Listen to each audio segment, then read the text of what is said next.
Sir, ഈ മുനമ്പത്തുകാരെ വഞ്ചിച്ചൊരു വഴിക്കാക്കിയിരിക്കുകയാണ് നമ്മുടെ നാട്ടിലെ ഇടതു വലതു മുന്നണികൾ.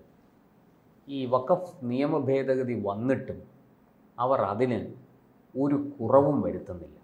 ഇപ്പോൾ പറയുന്നത് ഈ നിയമം പര്യാപ്തമല്ല, ഇതിന് മുൻകാല പ്രാബല്യമില്ല, അതുകൊണ്ട് നിങ്ങളുടെ ഈ പ്രശ്നം പരിഹരിക്കപ്പെടില്ല എന്നൊക്കെയാണ് ഇവർ പറയുന്നത്.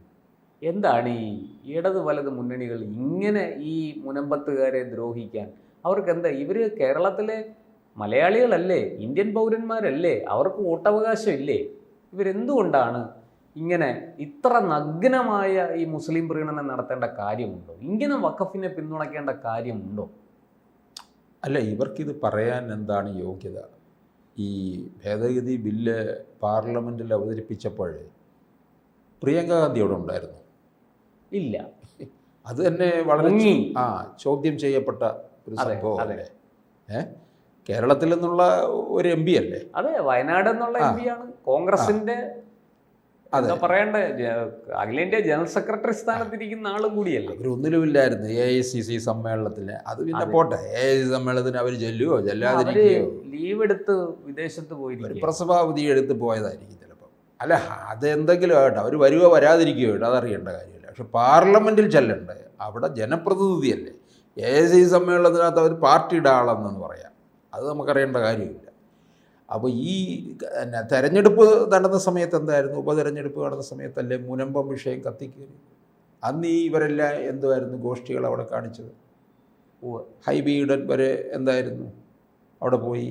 ഹൈബി ഈഡന് അറിയാൻ കാര്യങ്ങൾ കൈവിട്ടു പോയി. ഇനിയും ഇവിടെ മത്സരിക്കുമ്പം ചെന്ന് കഴിഞ്ഞാൽ വലിയ ബുദ്ധിമുട്ടാണ്, അവർ ചൂലും കെട്ടെടുക്കും എന്ന് കൃത്യമായിട്ടറിയാം. അതുകൊണ്ട് തടി തപ്പുകയല്ലേ ചെയ്തത്. അന്ന് അവിടെ ചെന്ന് വലിയ അവരോടൊപ്പം ചേർന്ന് നിൽക്കുകയും ഒക്കെ ചെയ്തു. ഇപ്പം എന്താ, ഇവർക്ക് ഈ ഭേദഗതി ബില്ലിൻ്റെ യഥാർത്ഥമായ കാര്യങ്ങളെല്ലാം തന്നെ ഈ ക്രൈസ്തവരെ പറഞ്ഞ് മനസ്സിലാക്കി കൊടുത്തില്ലേ? അതെ, അവർക്ക് കാര്യങ്ങൾ എന്താണെന്ന് വ്യക്തമായി. ഷോൺ ജോർജൊക്കെ അതിനകത്ത് മുൻകൈ എടുത്തതല്ലേ? മുൻകൈ എടുത്തു. ഇപ്പം കിരൺ റിജിജു അവിടെ വന്ന് കഴിഞ്ഞ ദിവസം അവിടെ പങ്കെടുത്തു, അവരോട് സംസാരിച്ചു. നമ്മുടെ മാധ്യമങ്ങളടക്കം വളരെ വികൃതമായിട്ടാണ് അത് റിപ്പോർട്ട് ചെയ്തത്. അതായത് മാധ്യമങ്ങൾ പോലും പറയുന്നത് ഈ ഇടത് വലത് മുന്നണികളുടെ ഭാഷയിലാണ് അവർ സംസാരിക്കുന്നത്. അവർ പറയുന്ന കാര്യങ്ങളാണ് ഇവർ ആവർത്തിക്കുന്നത്. അതായത് ഈ നിയമം അപര്യാപ്തമാണ്, ഇതുകൊണ്ട് മുനമ്പത്തുകാരുടെ പ്രശ്നം പരിഹരിക്കില്ല. എന്നാൽ കിരൺ റിജിജു പറയുന്നു, ഞാനിവിടെ വന്നത് പ്രധാനമന്ത്രി നരേന്ദ്രമോദിയുടെ പ്രതിനിധിയായിട്ടാണ് വന്നത്, വെറുതെയല്ല, നിങ്ങൾക്കൊരു ഉറപ്പ് തരാനാണ് വന്നത്, നിങ്ങളെ ആരും ഇവിടുന്ന് കുടിയിറക്കില്ല, നിങ്ങളുടെ പ്രശ്നം പരിഹരിച്ചിരിക്കും. ഇപ്പോൾ ഇത് വഖഫ് നിയമ ഭേദഗതി പാസ്സായി, അത് ലോക്സഭയിലും രാജ്യസഭയിലും പാസ്സായി, അത് രാഷ്ട്രപതിയുടെ അടുക്കൽ പോയി, രാഷ്ട്രപതി അത് ഒപ്പിട്ടു. അതിനുശേഷം ഇനി അദ്ദേഹം പറയുന്നു, ഇനി വേണ്ടത് ചട്ടങ്ങൾ ഉണ്ടാക്കുക. ഒരു ബില്ല് ഈ നിയമ ഭേദഗതി വരുത്തി കഴിഞ്ഞാൽ, അത് പാസ്സായി കഴിഞ്ഞാൽ ഇനി അതിൽ ആവശ്യമുള്ള ചട്ടങ്ങൾ ഉണ്ടാക്കണം. ആ ചട്ടങ്ങൾ ഇനി കേന്ദ്ര സർക്കാർ ഉണ്ടാക്കി സംസ്ഥാന സർക്കാരുകൾക്ക് കൈമാറും. സംസ്ഥാന സർക്കാരുകളാണ് അത് നടപ്പാക്കേണ്ടത്. അപ്പോൾ ആ ചട്ടങ്ങൾ തീർച്ചയായിട്ടും നിങ്ങളുടെ പ്രശ്നത്തിന് പരിഹാരം ഉണ്ടാക്കും. നിങ്ങളുടെ ഇപ്പോൾ ഈ ഭൂമിക്ക് കരമടയ്ക്കാൻ പറ്റുന്നില്ല, ഭൂമിക്ക് ക്രയവിക്രയം സാധ്യമല്ല, ലോൺ എടുക്കാൻ പറ്റില്ല, ഇതെല്ലാം പരിഹരിക്കപ്പെടും, അത് തീർച്ചയാണ് എന്ന് അദ്ദേഹം പറയുന്നു. പ്രധാനമന്ത്രിയുടെ പ്രതിനിധിയായിട്ട് ഉറപ്പ് കൊടുക്കാൻ വന്നതാണ്. പക്ഷേ മാധ്യമങ്ങളും പത്രമാധ്യമങ്ങൾ പ്രധാനമായിട്ട് തിരിച്ചല്ലേ അടിച്ചിരിക്കുന്നത്, ദൃശ്യമാധ്യമങ്ങളും ഒക്കെ. എനിക്ക് തോന്നുന്നു ഇവർക്ക് ഇനി ഇംഗ്ലീഷ് മനസ്സിലാകാത്തത് കൊണ്ടാണോ എന്ന് അറിയില്ല. തരൂർ അത് പറഞ്ഞിട്ടുള്ളതല്ലേ? കേരളത്തിലെ മാധ്യമങ്ങൾ തരൂർ എഴുതിയ ലേഖനം ശരിയായിട്ട് വായിക്കാൻ വേണ്ടി സതീശനോട് പറഞ്ഞത്. അതെ. പിന്നെ CPM ആരാ ഇംഗ്ലീഷ്?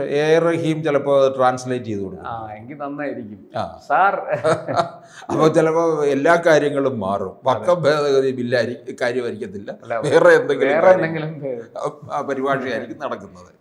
അപ്പോൾ ഇവിടെ പത്രം എഴുതിയിരിക്കുന്നത് ഇപ്പം പകലിനെ രാത്രിയാക്കി വെച്ചിരിക്കുന്ന പോലെയാണ് എഴുതിയിരിക്കുന്നത്. അതായത് ഇത് അസാധ്യമാണ് എന്നുള്ള രീതിയിൽ ഈ ബില്ല് പാസ്സായിരിക്കുന്ന ബില്ലിന്, ആ നിയമ ഭേദഗതിക്ക് യാതൊരു പ്രസക്തിയും പ്രാധാന്യവും ഇല്ല എന്നാണ് മാധ്യമങ്ങളെല്ലാം ഒന്നൊഴിയാതെ പറഞ്ഞു വെക്കുന്നത്. ഇവർക്ക് മാധ്യമങ്ങൾക്ക് രാഷ്ട്രീയമാകാം, പക്ഷെ ഒരു വാർത്തയിൽ എന്തിനാണ് രാഷ്ട്രീയം കലർത്തുന്നത്? വാർത്ത വസ്തുതകളായിട്ട് പറയുകയല്ലേ വേണ്ടത്. സത്യം സത്യമായിട്ട് പ്രധാനമന്ത്രി അവിടെ പാർലമെന്റിൽ പാസ്സാക്കിയ ഒരു കാര്യം ഇവരുടെ അടുക്കൽ നേരിട്ട് അത് ബോധ്യപ്പെടുത്തുന്നതിന് വേണ്ടിയിട്ടാണ്. അപ്പോൾ അതിനു മുമ്പ് BJPയുടെ സംസ്ഥാന അധ്യക്ഷൻ രാജീവ് ചന്ദ്രശേഖർ ഒക്കെ അവിടെ പോയിരുന്നു, അവിടെ എത്തിയതാണ്. ഇതിൻ്റെ ആ ഉറപ്പിനെ പറ്റി അവർക്ക് ബോധ്യം വ്യക്തമാക്കി കൊടുത്തു. അത് ഒന്നുകൂടി ബോധ്യം വരുത്തുന്നതിന് വേണ്ടിയാണ് ഔദ്യോഗികമായിട്ട് തന്നെ കേന്ദ്രമന്ത്രി എത്തിയത്. അപ്പോൾ അതിനെ മോശമായി ചിത്രീകരിക്കുകയാണ് ഇവർ ചെയ്തിരിക്കുന്നതെന്നുള്ളതാണ്. അപ്പം ഇവർക്കെന്താണ്, ഇവർക്കൊരു തരം ഈ വലിയ കപടമായിട്ടുള്ള ഒരു ഇത് കാണിക്കുകയാണ്. നമ്മൾ പലപ്പോഴും പറയാറില്ല, ഈ പൗരത്വ ഭേദഗതി ബില്ലിനോട് കാണിച്ച ഒരു മുസ്ലിം പ്രേമമാണ് ഇവിടെ LDFും കാണിക്കുന്നത്. UDF പിന്നെ അവർക്ക് അങ്ങനെ പറ്റും, പിന്നെ അവരുടെ കൂടെ നിൽക്കുന്നിടത്തോളം കാലം അവർക്ക് മറിച്ചൊരു അഭിപ്രായം പറയാൻ പറ്റില്ല. ആ പ്രകടനം അവർ നടത്തിക്കൊണ്ടിരിക്കുക. പ്രത്യേകിച്ച് ഇനി ഇപ്പം തെരഞ്ഞെടുപ്പ് അടുക്കുന്ന സാഹചര്യത്തിൽ അവർക്ക് ലീഗിനെ ഒന്നുകൂടെ മുറുക്കെ പുണർന്നേലേ പറ്റുകയുള്ളൂ എന്നുള്ളതാണ്. അപ്പോൾ ഇത് എവിടെ വരെ പോകുമെന്നുള്ളതാണ് ഇനി ഇതിപ്പോൾ അറിയേണ്ടത്. ഇത് പോകാൻ ഇത് എല്ലാ കാലത്തും എല്ലാവരെയും പറ്റിക്കാൻ പറ്റില്ല. ചിലരെ ചില കാലത്തേക്ക് പറ്റിക്കാൻ പറ്റും, അങ്ങനെയാണല്ലോ.